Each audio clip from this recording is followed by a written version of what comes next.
कहानी शुरू होती है एक ऐसे रहस्य से जो सालों से दफन था। एक दिन एक लड़के को एहसास होता है कि उसकी माँ अब पहले जैसी नहीं रही। वह रोज रात को अपने कमरे में छिपकर अपनी त्वचा उतारती है, जैसे कोई सांप खुद को छील रहा हो। वह अपने हाथों से त्वचा को खींचकर अलग करती है और यह सब करते समय उसे कोई दर्द भी नहीं होता, मानो वह शरीर सिर्फ एक खोल हो जिसमें कोई और आत्मा बस गई हो। इस पर शक गहराने पर अगली सुबह छोटी लड़की लान अपने भाई के साथ मिलकर अपनी माँ को टेप से कसकर बिस्तर पर बांध देती है, लेकिन माँ कुछ बोलती नहीं बल्कि और भी जोर से छटपटाने लगती है। गुस्से में आकर लान उस पर पेट्रोल डाल देती है और उसे भूनने की धमकी देती है, क्योंकि पिछले दिन उसने स्कूल में 100 में 100 नंबर लाए थे। फिर भी माँ ने उसे मूर्ख कहा, जबकि उसका भाई जो परीक्षा में फेल हो गया उसे तो नया मोबाइल इनाम में दे दिया गया। आधी रात को लान माँ से बात करने गई तो देखा कि माँ चुपचाप रसोई में किसी से फोन पर बात कर रही है। वह कह रही थी कि वह अब और नहीं सह सकती और इस घर को छोड़ देने की सोच रही है। यहाँ तक कि उसने यह भी कहा कि वह लान को उसके हाल पर छोड़ देगी। इसके बाद माँ ने फोन काटा और गुस्से में लान की बनाई हुई तस्वीर को फाड़कर कचरे में फेंक दिया।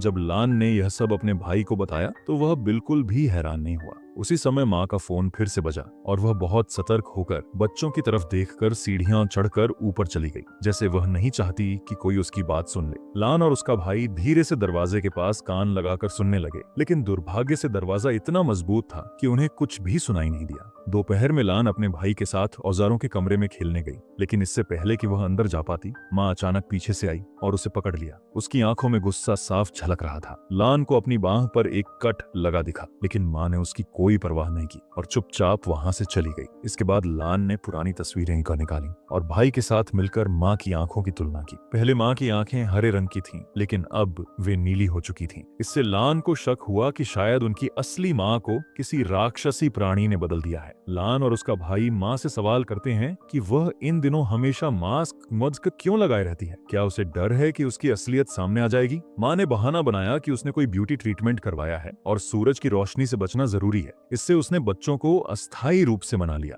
रात के खाने के बाद लान और उसका भाई माँ के कमरे में छुपकर खेल रहे थे। तभी उन्हें एक नींद की गोली की बोतल मिली। माँ ने उनकी एक साथ वाली तस्वीर भी लापरवाही से मेज पर फेंकी हुई थी। लान भाई को यह दिखाने ही वाली थी कि तभी माँ के ऊपर आने की आवाज आई। उसका भाई डर के मारे बेहोश हो गया। मजबूरन लान को पर्दे के पीछे छिपना पड़ा, लेकिन जो उसने आगे देखा उसने उसे अंदर तक झकझोर दिया। माँ आईने के सामने खड़ी होकर अजीब अजीब भावों के साथ खुद से बातें कर रही थी और अजीब तरह से चल रही थी, जैसे वह महिला है ही नहीं जिसे वे पहले जानते थे। तभी लान को याद आया कि मदर्स डे पर जब उसने माँ को खुद बनाई हुई पेंटिंग दी थी, माँ ने बिना कोई भाव दिखाए उसे कूड़ेदान में फेंक दिया, जबकि पहले तो वह छोटी से छोटी चीज को भी सहेज कर रखती थी। तो सवाल उठता है, क्या यह महिला सच में उनकी माँ है? अगर नहीं तो असली माँ कहाँ है? रात को लान को नींद नहीं आ रही थी। वह अपने पापा को कॉल करना चाहती थी, लेकिन जैसे ही उसने फोन उठाया, माँ बिजली की गति से कमरे में आ गई, मानो उसे इसका आभास पहले ही हो गया हो। लान ने फोन छिपाने की कोशिश की, लेकिन माँ ने उस पर हाथ उठा दिया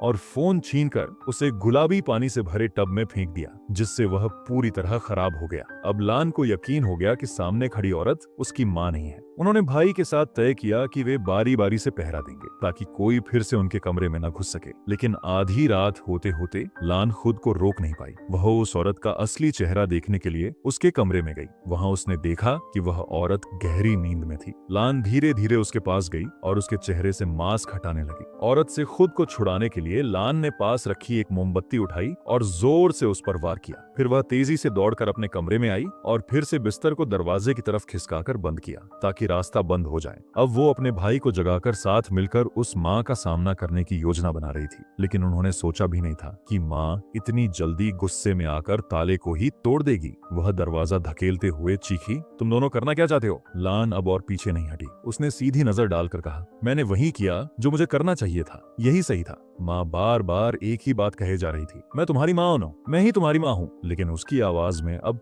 कोई ममता नहीं थी, बस अजीब गूंज और क्रूरता थी। अगले ही पल उसने गुस्से में आकर लान के गाल पर जोरदार थप्पड़ मारा और उसे घसीटते हुए बाथरूम में ले गई। वहां उसने शॉवर चालू कर दिया और लान को ठंडे पानी से मारना शुरू किया, जबरदस्ती उससे माँ कहलवाने के लिए। लेकिन लान ने हार नहीं मानी। वह मरने तक तैयार थी, पर उस अजनबी को माँ कहने को नहीं। उधर उसका भाई दरवाजे के बाहर घुटनों के बल गिरकर रो रो कर विनती करता रहा, लेकिन उस औरत के कान पर जूं तक नहीं रेंगी। आधी रात को भाई ने लान को उठाया और दोनों ने मिलकर वो डरावना घर हमेशा के लिए छोड़ दिया। लेकिन इतनी जल्दी उन्होंने कोई योजना नहीं बनाई थी, इसलिए वे बस इधर उधर भटकते हुए एक वीरान और बंद घर में जा घुसे। घर के अंदर घुसते ही लान को सड़ने गलने जैसी गंध आई, लेकिन उसका भाई बोला, अभी मत सोचो, थोड़ा आराम करो, सुबह होते ही निकलेंगे, सीधा 300 किलोमीटर दूर मामा के पास। लेकिन जब लान सो गई तो उसे एक बेहद डरावना सपना आया। जैसे ही वह हड़बड़ा कर उठी, उसने देखा कि उसका भाई वहां है ही नहीं। लान ने हाथ में टॉर्च ली और उसे ढूंढने निकली।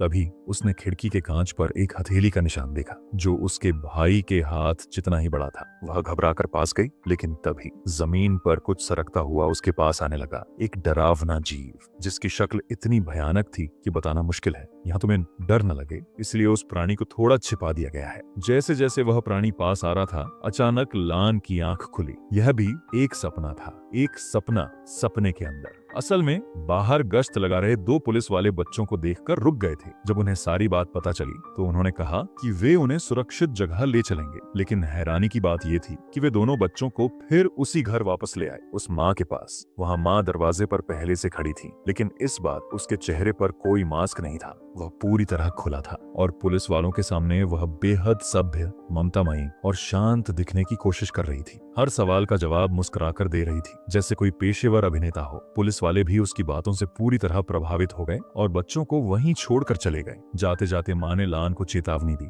इस बार तो छोड़ दिया, लेकिन अगर दोबारा ऐसा किया तो चमड़े के नीचे चमड़ी नहीं बचेगी। लेकिन सूरज निकलने से पहले ही लान और उसका भाई फिर से माँ को जोर से टेप से बांधकर बिस्तर से चिपका चुके थे। अब वो सच्चाई जानना चाहते थे। गुस्से में आकर लान ने एक बाल्टी में बर्फ मिलाकर ठंडा पानी तैयार किया और टीवी पर देखे गए सीन की तरह उस महिला पर डाल दिया, शायद वो असली चेहरा दिखा दे। उसके बाद उसने अपनी वह फाड़ी गई तस्वीर निकाली और माँ से सवाल किया, तुमने मेरी पेंटिंग क्यों फाड़ी? तभी माँ की आंखें भर आईं। वह जैसे कुछ कहना चाहती थी, लेकिन कह नहीं पाई। थोड़ी देर बाद उसने कहा कि वह नीले रंग का लेंस उसके बैग में है, लान चाहे तो जाकर खुद देख ले। माँ के उस दुखी चेहरे को देख लान थोड़ी सहम गई। क्या वह सचमुच गलती पर है? क्या वह ज्यादा शक करने लगी थी? लेकिन तभी उसका भाई बोल उठा, ये सब नाटक है, माँ झूठ बोल रही है, मत फंस, चल भाग चल। उसने लान से कहा कि वह माँ का मुंह टेप से बांधे और उसके साथ फिर से भाग चले। दोनों जैसे ही नीचे आए, तभी रात में मिलने वाले वही 2 पुलिस वाले फिर आ धमके। वे सिर्फ यह पूछने आए थे कि सब कुछ अब ठीक है या नहीं।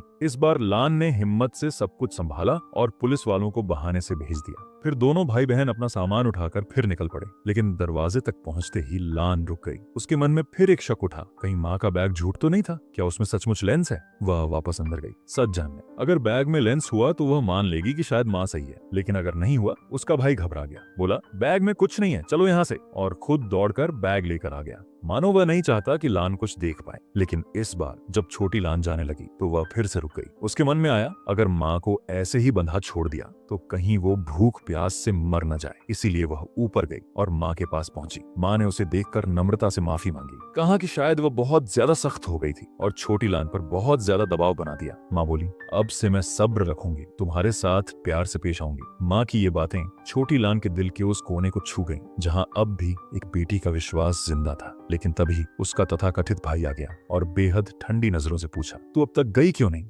छोटी लान का दिल उलझन से भर गया। एक तरफ वो माँ थी जो पहली बार नर्म दिख रही थी, और दूसरी तरफ भाई जो बार बार आग लगा रहा था। उसने फैसला किया कि वह खुद जाकर माँ का बैग चेक करेगी, देखेगी कि वह नीली लेंस वाकई है या नहीं। बैग खोलते ही छोटी लान को सच्चाई दिख गई। माँ ने सच कहा था, लेंस वही थी। अब सवाल यह था, फिर भाई ने झूठ क्यों बोला? छोटी लान ने भाई को धक्का दिया और ऊपर दौड़ पड़ी माँ को बचाने के लिए। भाई ने उसे रोकने की पूरी कोशिश की, लेकिन उसने उसे लात मारकर पीछे ढकेल दिया और माँ के हाथ पैर से टेप काट दिए। वह माँ को गले लगाकर रोने लगी, माफी मांगती रही। इसके बाद वो माँ को लेकर नीचे आई ताकि भाई से सामना कर सके, लेकिन भाई कहीं गायब था, जैसे हवा में उड़ गया हो। माँ चुप रही, बस उसे लेकर टूल रूम की ओर बढ़ी। वहां पहुंचकर उसने दीवार के निशानों की ओर इशारा किया। छोटी लान कांपने लगी। उसके भीतर की यादें तूफान बनकर लौट आईं। माँ ने धीरे धीरे सच बताया, असल में भाई कभी था ही नहीं। 2 साल पहले खेलते वक्त छोटी लान से गलती से बंदूक चल गई थी और उसने अपने भाई को मार दिया था। वह हादसा उसकी यादों से मिट चुका था, लेकिन अपराध बोध ने एक काल्पनिक भाई को जन्म दे दिया था।